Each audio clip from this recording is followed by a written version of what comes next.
Il y a un sujet tout à fait sensible sur internet et auquel il faut faire très attention, ce sont les droits d'image, alors les droits d'auteur. C'est-à-dire qu'en fait, si vous trouvez une photo, si vous trouvez une image, quelle qu'elle soit, sur internet, ça ne veut pas dire que vous pouvez vous l'approprier. Alors attention, ça veut dire que si ça reste dans un cadre privé, exemple, je récupère une photo qui me plaît, je veux la mettre sur mon mur Facebook pour illustrer un événement familial, par exemple, évidemment, ça, j'ai le droit, ça reste dans une sphère privée. Maintenant, si vous voulez chercher des images, des photos pour un usage professionnel ou commercial, là ça se complique et il faut faire très attention donc à ces droits d'image. C'est-à-dire que n'importe quelle image que vous trouverez n'est pas forcément libre de droit. Bien au contraire, chaque image que vous avez trouvée a des droits d'auteur et sans un accord écrit explicite de l'auteur de la photo ou de l'auteur de l'image ou de l'illustration, vous ne pouvez pas utiliser cette image. Ce qui veut dire que à partir du moment où c'est vous, par exemple, qui prenez votre téléphone, qui prenez votre appareil photo, qui faites une image, peu importe de l'extérieur, de l'intérieur, peu importe, là ça fonctionne, c'est vous qui devenez propriétaire, auteur de la photo, donc vous pouvez après l'utiliser dans votre activité, dans votre site, peu importe. Du coup, comment faire? Il faut faire déjà très attention à Google Images, parce on peut avoir très vite le réflexe d'aller sur Google Images et de se dire, tiens, j'ai accès à des millions et des millions de photos. Je vais taper par exemple immobilier sur Google Images. Voilà, j'ai accès à énormément de photos. Sauf que vous voyez que là, par exemple, là, il y a lepoint.fr. C'est-à-dire, on peut imaginer que cette photo, c'est un photographe de la rédaction de Le Point qui l'a prise ou qui l'a illustrée, peu importe. En tout cas, je mets quasi ma main coupée que cette photo a des droits d'image, a des droits d'auteur. Alors là, dans Google Images, vous avez une petite aide qui est dans Outils. Vous cliquez dessus, ça vous déroule un second menu, et là vous avez droit d'usage. Et ici, vous avez la licence Creative Commons, ou la licence commerciale et d'autres types. Je vous conseille Creative Commons, c'est une sorte de... Comment expliquer? Une sorte de coopérative de droit. Bref, ce sont des gens qui ont explicitement dit qu'ils cédaient les droits d'auteur de leurs images. Même si il faut encore faire attention à Google Images, parce que c'est pas forcément le cas à 100%. Là, je prends comme exemple la forêt, et avec cette photo de devanture, à prendre avec des pincettes quand même. Voilà, il y a certaines photos, franchement, vaut mieux se renseigner avant d'utiliser la photo. Voilà. Bon, qu'est-ce qu'on encourt? On encourt évidemment des amendes, des peines, peut-être pas de prison, hein, pour une photo, on va peut-être pas aller en prison, mais on peut avoir quelques petits soucis, des lettres, des recommandations, voilà, des courriers d'avocats, des frais de justice, pourquoi pas.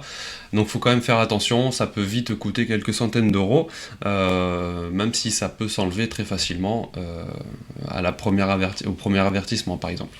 Voilà, moi ce que je voulais vous conseiller surtout, c'est l'utilisation de certaines banques d'images.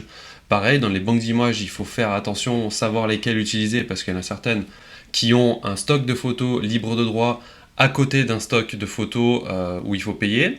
D'autres banques d'images sont entièrement gratuites, d'autres banques d'images sont entièrement payantes. Voilà, il y en a plusieurs que je vous liste en dessous de la vidéo dans les détails. Sinon, là, j'en ai quelques-unes à vous montrer.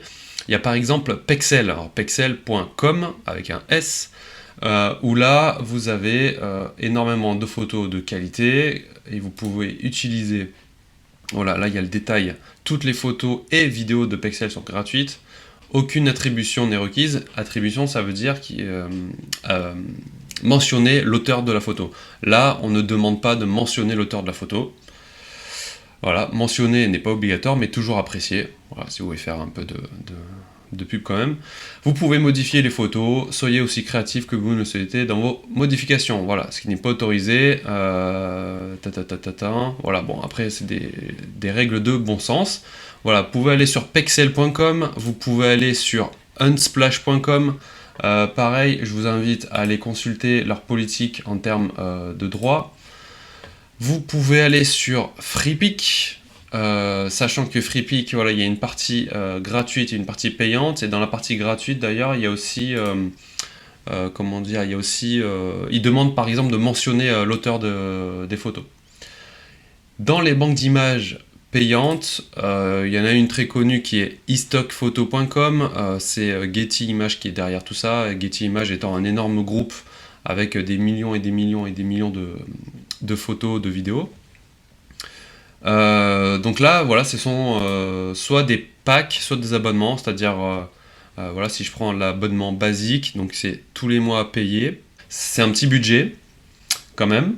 Sinon, vous avez la possibilité d'acheter des crédits. Donc là, c'est à la photo. Si vous savez que vous avez besoin de 5 photos là, dans les prochaines semaines, l'utilisation d'un crédit, c'est quand même plus intéressant, plutôt que de partir sur un abonnement annuel, mensuel en tout cas, et vous savez pas trop combien de photos vous allez avoir besoin.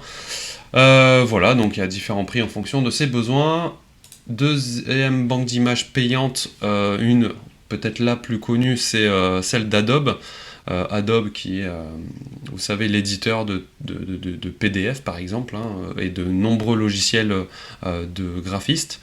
Donc Adobe Stock, stock.adobe.com, pareil, très très connu, des tarifs qui sont un peu épicés, hein, mais bon, voilà, ils font le même système, soit un pack de crédit, soit des abonnements.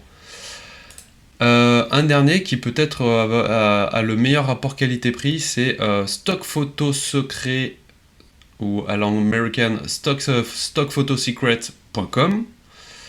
Voilà, il y a plusieurs styles. Alors il faut aller dans Shop pour avoir accès aux photos, et là par exemple là, je mets mon mot-clé, toutes les images, et voilà. Là par exemple en termes de prix, soit c'est un abonnement annuel à 100 € et vous pouvez faire 200 téléchargements, soit vous le prenez au mois par exemple, et si vous prenez un seul mois pour 50 téléchargements, 49 €, donc ça fait moins d'1 € la photo. Franchement, ça c'est un des mieux placés en termes de prix. Pack d'images, voilà, sinon si vous savez que vous voulez juste 10 images, 49 € en une fois. Voilà, donc voilà, mon message derrière tout ça, c'est de vous prévenir, de faire attention aux photos que vous utilisez. Si ce sont les vôtres, allez-y, il n'y a pas de souci. Par contre, si vous récupérez des photos glanées à droite et à gauche, attention à ces droits d'auteur, ça peut retomber sur le coin de la figure. Attention, voilà.